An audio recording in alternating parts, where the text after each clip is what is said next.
how to safely and effectively train your core. Think about your midline, think about your spine, think about the cylinder around it. That is all your core muscles, the front, the side, the back, and even hip stabilizer muscles. One of my favorite ways to train it is the farmer's walk. Keeping a straight midline, working against the forces from the side, front, and back. Maintaining a strong core, a strong cylinder is a really safe and effective way to train your core. Roll your shoulders back and down. Don't overarch your lower back, but brace your core. Brace your core throughout the whole movement when you walk slowly.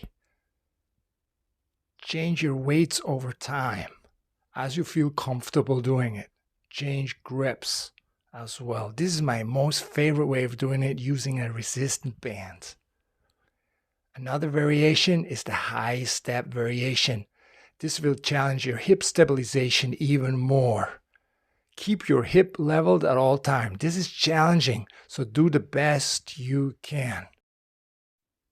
Mindfully shift the weight from the back to the front foot while you do this exercise. With every set, walk forward and backwards. You can use another variation, which would be the wader walk, where you have to stabilize even more. Dude, man, put on a shirt. So whatever material or equipment you have available, here a backpack, it works, or a sturdy bag, no problem.